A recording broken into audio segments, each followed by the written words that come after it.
Shalom anak-anak, puji Tuhan kita bertemu lagi dalam pembelajaran agama Kristen. Masih ingat dengan Ibu? Kalau kalian melihat, menyimak, mempelajari materi-materi yang lalu, kalian pasti ingat dengan Ibu ya. Oke, nggak apa-apa, kita kenalan lagi. Nama Ibu Sundari. Kali ini kita akan belajar Pendidikan Agama Kristen dan Budi Pekerti kelas 2 pembelajaran yang ke-6, tanggung jawabku di sekolah. Nah, sebelum kita mulai, silakan persiapkan diri kalian.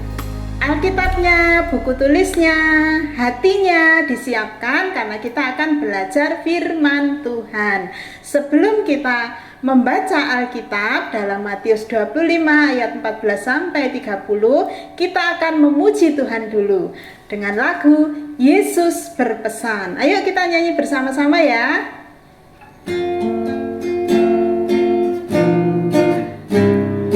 Yesus berpesan dalam malam gelap, kamu harus jadi lilin gemerlap, anak masing-masing di sekitarnya. Dalam dunia ini bersinarlah, Yesus berpesan bersinarlah terang, lilinmu kulihat malam dan siang, anak masing-masing di sekitarnya. Untuk hormat Tuhan bersinarlah. Nah, anak-anak, sebelum kita melanjutkan ke materi pembelajaran, Ibu akan membacakan tujuan pembelajaran kita kali ini. Yang pertama, menyebutkan contoh-contoh tanggung jawab yang dapat dilakukan di sekolah. Yang kedua, menceritakan contoh tanggung jawab yang terdapat dalam Alkitab. Yang ketiga, menceritakan pengalaman bertanggung jawab di sekolah. Yang keempat, membiasakan perilaku bertanggung jawab di sekolah. Oke, sekarang kita akan berdoa. Persiapkan diri kalian untuk berdoa. Lipat tangannya, tutup matanya, karena kita berbicara dengan Tuhan. Tuhan Yesus, kami bersyukur kalau hari ini kami sehat, kami bisa memuji nama Tuhan. Sekarang kami akan belajar firman-Mu. Berkati kami dengan hikmat akal budi dan pengertian dari Tuhan. Tuhan pimpin kami dari awal sampai selesai. Terima kasih Tuhan, dalam nama Tuhan Yesus Kristus. Haleluya, amin. Nah, anak-anak, sekarang kalian buka Alkitabnya dalam kitab Matius 25 ayat 14 sampai 30. Ibu akan baca, kalian mengikuti baca di rumah masing-masing. Perumpamaan tentang talenta. Sebab hal kerajaan surga sama seperti seorang yang mau bepergian ke luar negeri, yang memanggil hamba-hambanya dan mempercayakan hartanya kepada mereka.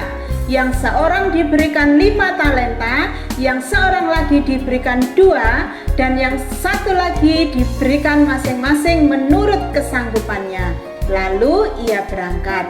Segera pergilah hamba yang menerima 5 talenta itu. Ia menjalankan uang itu, lalu beroleh laba 5 talenta. Hamba yang menerima 2 talenta itu pun berbuat demikian juga dan berlaba 2 talenta. Tetapi hamba yang menerima 1 talenta itu pergi dan menggali lubang di dalam tanah, lalu menyembunyikan uang tuannya. Lama sesudah itu, pulanglah tuan hamba-hamba itu, lalu mengadakan perhitungan dengan mereka. Hamba yang menerima 5 talenta itu datang dan ia membawa laba 5 talenta. Katanya, "Tuan, 5 talenta yang Tuhan percayakan kepadaku, lihat, aku telah beroleh laba 5 talenta." Maka kata Tuhan itu kepadanya, "Baik sekali perbuatanmu itu, hai hambaku yang baik dan setia. Engkau telah setia dalam perkara kecil, aku akan memberikan kepadamu tanggung jawab dalam perkara yang besar. Masuklah dan turutlah dalam kebahagiaan Tuanmu." Lalu datanglah hamba yang menerima 2 talenta itu, katanya, Tuan, 2 talenta yang Tuan percayakan kepadaku, lihat, aku telah beroleh laba 2 talenta. Maka kata tuannya itu kepadanya, baik sekali perbuatanmu itu, hai hambaku yang baik dan setia.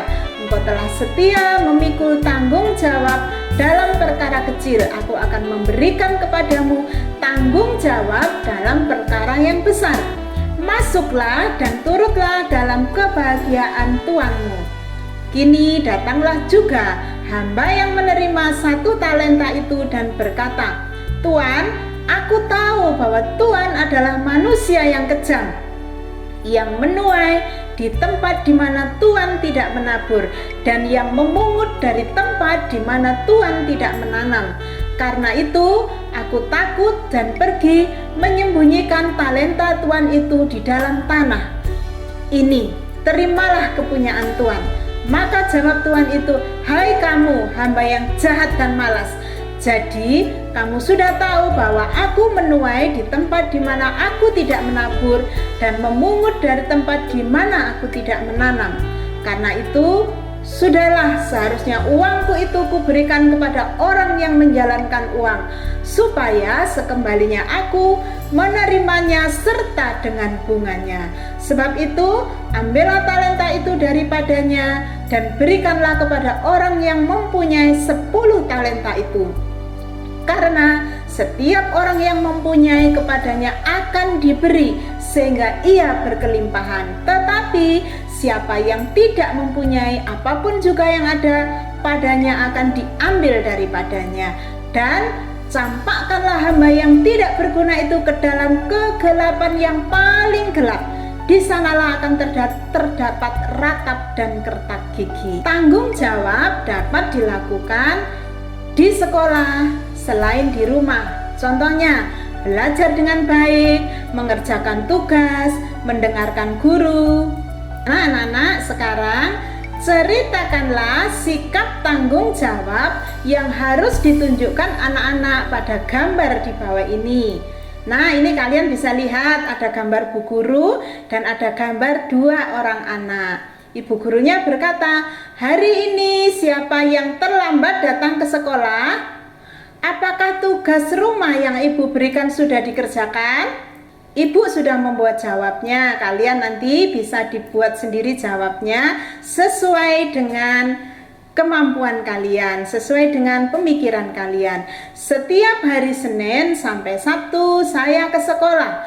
Di sekolah saya masuknya pukul 7. Saya berangkat dari rumah pukul 6. Sampai di sekolah pukul 6.30. Saya sangat senang belajar di sekolah maupun di rumah. Jadi, apabila mendapat tugas dari Bapak Ibu guru, saya selalu mengerjakan dengan baik dan benar supaya cita-cita terwujud. Sekarang anak-anak, kalian akan mendengarkan cerita atau bermain peran. Apa ya manfaatnya bila kita melakukan sesuatu dengan penuh tanggung jawab? Apakah kamu sudah melakukan tanggung jawab di sekolah dengan baik? Mempraktekkan sikap tanggung jawab seperti cerita Tuhan Yesus. Tadi kalian sudah baca ya, kita sudah baca bersama-sama perumpamaan tentang talenta dalam Matius 25 ayat 14 sampai 30.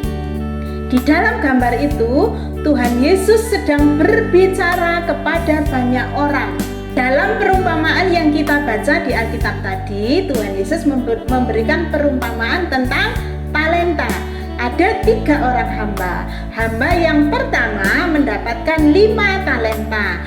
Hamba yang kedua mendapatkan 2 talenta. Hamba yang ketiga mendapatkan 1 talenta. Nah, kemudian Tuan itu pergi meninggalkan kota. Masing-masing hamba tadi mengolah talenta yang diberikan sesuai dengan kemampuan masing-masing, ya, sesuai dengan apa yang dia bisa, sesuai dengan apa yang dia miliki. Dikembangkan talenta yang diberikan oleh tuannya. Ketika tuannya pulang dari luar negeri, Maka tuannya itu membuat perhitungan. Tuannya datang dan memanggil 3 orang hamba tadi. Dipanggillah hamba yang pertama. Hamba pertama datang dengan membawa 5 talenta yang diberikan dan juga labanya. Dia memberikan laba lagi 5 talenta. Jadi jumlah talentanya ada 10. Kemudian hamba yang kedua juga membawa talentanya tadi 2 dan laba yang dikelolanya 2. Jadi jumlah talentanya menjadi 4. Sekarang hamba yang ketiga. Hamba yang ketiga tadi mendapat 1 talenta. Dia datang kepada tuannya dan mengembalikan yang 1 talenta. Kenapa?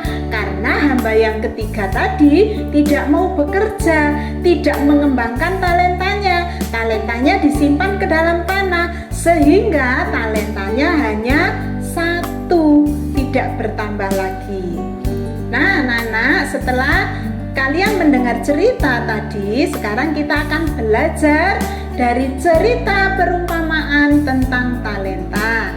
Nomor 1, siapa yang memberi uang kepada hamba-hamba? Kalian nanti tulis sendiri ya, ini jawaban dari ibu. Tuan atau majikan. Yang nomor 2, siapa yang mengerjakan tugas dengan baik? Yaitu hamba yang pertama dan hamba yang kedua. Apa yang dilakukan oleh hamba yang mendapat 1 talenta? Menggali lubang di dalam tanah, lalu menyembunyikan uang tuannya. Apa yang dilakukan oleh tuan kepada hamba yang mengerjakan tugas dengan baik dan hamba yang tidak mengerjakan tugasnya dengan baik? Jawabnya yang A. Yang mengerjakan tugas dengan baik, upahnya adalah memberi tanggung jawab yang besar, kemudian masuk dan turutlah dalam kebahagiaan tuannya. Kemudian yang B, yang tidak mengerjakan tugas dengan baik, hamba itu akan dicampakkan ke dalam kegelapan yang paling gelap. Sekarang nomor 5. Apa yang dapat kamu pelajari dari cerita Tuhan Yesus ini? Ini jawaban dari ibu ya. Nomor 1, setia dalam hal kecil. Yang kedua, menjadi murid Yesus yang setia dan taat. Yang ketiga, talenta atau kemampuan harus dikembangkan. Yang keempat, melaksanakan tugas dengan tanggung jawab. Nah, sekarang kita akan menempel gambar tanggung jawab di sekolah. Kalian di sekolah kan ada tanggung jawabnya masing-masing ya. Dari Bapak Ibu guru, kalian kan sudah diberikan tanggung jawab masing-masing. Sekarang guntinglah gambar-gambar tanggung jawab di sekolah dari koran atau majalah, atau kalau kalian punya foto sendiri bisa, biasanya di HP, minta Bapak Ibu guru boleh, kemudian di print atau cari di koran yang tidak perlu biaya boleh. Setelah kalian cari, kemudian digunting, ditempelkan pada kolom yang sudah disediakan. Ini punya ibu seperti ini ya. Kalian berbeda-beda, dari tugasnya di sekolah kan berbeda-beda. Ini yang punya ibu ya. Contohnya, kerja bakti membersihkan ruangan kelas. Ada yang bawa sula, ada yang bawa sapu, ada yang menghapus papan tulis, bekerja sama. Kemudian presentasi tugas. Contohnya, kalian mendapat tugas berkelompok atau tugas pribadi di rumah, kemudian hasilnya dipresentasikan di depan kelas. Teman-temannya mendengarkan, kalian membacakan atau menampilkan tugas yang sudah kalian kerjakan. Contoh yang ketiga, tertib di dalam kelas. Kalau gurunya menerangkan, gurunya mengajar, kalian memperhatikan dengan tertib. Ada yang bicara sendiri? Kalau gurunya menjelaskan, kasihan gurunya ya. Gurunya teriak-teriak, kalian bicara sendiri. Nanti kalian tidak paham dan mengganggu temannya juga. Jadi Kalau gurunya sedang menjelaskan, kalian harus memperhatikan dengan baik. Ada waktunya bercanda sendiri, yaitu saat istirahat. Kemudian senam bersama. Kita tahu kalau di sekolah biasanya hari Jumat atau ada juga yang setiap hari sebelum masuk kelas mengadakan senam bersama, atau saat berolahraga senam bersama. Nah anak-anak, sekarang kita akan belajar. Sudahkah aku melakukannya? Berilah tanda centang pada kolom yang tersedia apabila kamu melakukannya. Nomor 1, itu ada di kolomnya, ada nomor, ada kegiatan, ada kadang-kadang, ada tidak pernah, ada sering. Itu nanti mana yang sering kalian lakukan, ya yang sering dicentang. Kalau tidak pernah, ya yang tidak pernah dicentang. Kalau kadang-kadang, ya yang kadang-kadang yang dicentang. Paham ya? Nomor 1, mendengarkan pelajaran dengan baik. Menurut jawaban ibu, sering, jadi sering yang dicentang. Nomor 2, mengerjakan tugas sekolah. Kalau sering melakukan, yang sering yang dicentang. Melakukan tugas piket, ya setiap hari kan ada piket ya, sebelum masuk sekolah, kelas, sama setelah pulang. Biasanya membersihkan kelas. Kalau sering, yang sering dicentang. Melakukan yang keempat, datang sekolah tepat waktu. Siapa yang suka terlambat? Ada? Kalau kadang-kadang terlambat, ya yang kadang-kadang. Tapi kalau tidak pernah terlambat, yang sering yang dicentang. Yang kelima, menjaga ketertiban kelas. Siapa yang suka tertib? Siapa yang suka onar? Bikin onar di kelas, ayo. Nah itu kalian sendiri yang paham. Menurut jawaban ibu, menjaga ketertiban kelas itu sering, makanya sering yang dicentang. Nomor 6, mengerjakan tugas kelompok secara bersama-sama. Namanya tugas kelompok, berarti tidak dikerjakan sendiri tetapi bersama-sama, maka sering yang dicentang. Membuang sampah pada tempatnya. Siapa yang suka buang sampah sembarangan? Buang sampah sembarangan itu akan membuat banyak lalat, akan membuat ruangan jadi kotor, tidak nyaman, akan bikin penyakit. Makanya membuang sampah harus di tempatnya, sering yang dicentang. Nomor 8, tidak makan dan minum di dalam kelas. Nah, kenapa tidak boleh? Karena kelas itu untuk belajar. Kalau mau makan minum ada tempatnya sendiri, ditaruh di tempat di meja sendiri. Waktunya istirahat boleh makan dan minum, maka sering yang dicentang. Mengumpulkan PR tepat waktu. Ayo, siapa yang suka malas ngerjakan PR? Ada? Ibu percaya kalian anak-anak yang rajin, suka mengerjakan tugas rumah, maka sering yang dicentang. Yang nomor 10, memberikan salam kepada guru. Siapa yang malu kalau ketemu gurunya? Nggak mau menyapa, nggak boleh malu ya. Kalau ketemu gurunya disapa, salam, maka sering yang dicentang. Nah anak-anak, sekarang kita akan belajar pengalamanku. Tuliskanlah pengalamanmu tentang tanggung jawab di sekolah. Jawabannya berbeda-beda karena kondisi situasi tempat kita berbeda-beda. Di mana kita sekolah tempatnya tidak sama, makanya jawabannya juga tidak sama. Nah, ibu sudah membuat jawaban seperti ini. Pengalamanku pada hari apa, misalnya bisa dijawab sendiri ya, Senin, Selasa, Rabu, Kamis, terserah. Bapak Ibu guru saya sedang mengajar tema hidup rukun. Setelah selesai mengajar, Bapak Ibu guru memberikan tugas soal pada halaman 4-6. Karena materinya bagus, saya segera mengerjakan tugas dengan penuh tanggung jawab dan hasilnya saya mendapat nilai yang terbaik. Materi kita hari ini sudah selesai. Kalian nanti bisa dipelajari lagi, dibaca bukunya. Kalau ada yang belum paham, bisa tanya kepada orang di sekitarmu, bisa orang tua, bisa kakak, bisa gurunya, begitu ya. Dipahami semuanya. Karena apa? Materi ini akan memberkati kalian menjadi anak-anak yang bertanggung jawab. Nah, untuk mengakhiri pembelajaran hari ini, kita akan berdoa terlebih dahulu. Siapkan diri kalian, kita akan berdoa, lipat tangannya, tutup matanya, kita berbicara kepada Tuhan. Tuhan Yesus, ingatkanlah aku untuk selalu menjadi anak yang bertanggung jawab, melakukan semua tugasku di sekolah. Amin. Nah, anak-anak, karena materi hari ini sudah selesai, untuk pembelajaran berikutnya, jangan lupa kalian membawa foto keluarga. Itu yang akan kalian tempel nanti dibawa ke sekolah, dikerjakan bersama-sama. Oke ya, pembelajaran hari ini sampai di sini.